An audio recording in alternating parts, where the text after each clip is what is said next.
Apakah arwah jenazah yang sedang dimandikan mengikuti jenazah yang sedang mandi sehingga dia ikut nonton badannya dimandikan, ikut bersama orang-orang yang mandi, ataukah dia berada di satu tempat? Jawabannya, ketika dia sudah dicabut oleh Allah Subhanahu wa taala arwah itu, maka arwah ini mengalami proses sebagaimana yang disebutkan dalam hadis Al-Barra bin Azib.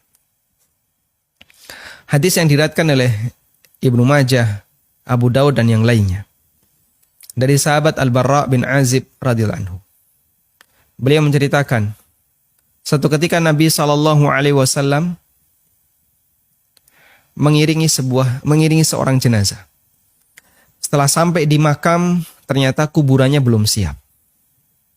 Lalu bagian penggali kuburan, dia memperbaiki kuburan itu. Dan di saat itu Nabi SAW duduk sambil membawa tongkat, sambil membawa ranting. Lalu beliau tancapkan ranting itu ke bawah, kemudian beliau mendongak ke atas. Kemudian beliau mengatakan, Ista'idhu min adzabil qabr, ista'idhu min adzabil qabr. Mintalah perlindungan kepada Allah dari azab kubur. Kemudian beliau mulai bercerita tentang proses perjalanan roh. Beliau mengatakan, Innal abdal mu'mina. Sesungguhnya seorang hamba yang mukmin, idza adbara minad dunya wa aqbala ilal akhirah.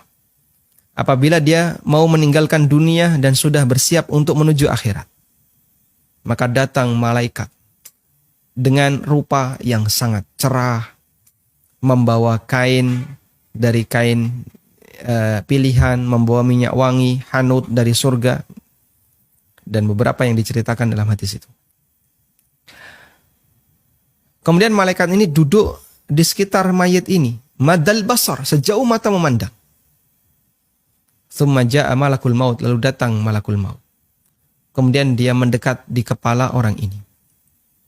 Lalu malakul maut menyampaikan, Ya ayyatuhan nafsut tayyibah, irji'i ila maghfirati minallahi wa ridwani. Wahai jiwa yang tenang, wahai jiwa yang baik, kembalilah menuju ampunan dan ridha Allah Subhanahu wa taala. Jadi malaikat ini memanggil dengan panggilan yang sangat halus, panggilan yang sayang kepada si calon mayit ini. Akhirnya kata Nabi SAW, fayakhruju ruhuhu. Ruhnya pun keluar dengan sangat mudah. Sebagaimana keluar, kama yakhrujul ma'u min fayyi saqa. Sebagaimana air yang keluar dari mulut ceret. Ada ceret di sini? Ya. Tidak perlu kita buktikan ya. Tidak perlu kita lihat. Anda ketika punya teko, di sini ada gelas. Coba tuangkan, di sini ada airnya di teko ini. Anda tuangkan ke gelas tadi. Loh, kok nggak keluar Pak? Kenapa ini Pak? Oh, nyantol di dalam. Bukan nyantol Pak, kesumbat. Itu kalau tekonya belum dibuka, mulutnya. Begitu dibuka, air itu keluar dengan sangat lancar.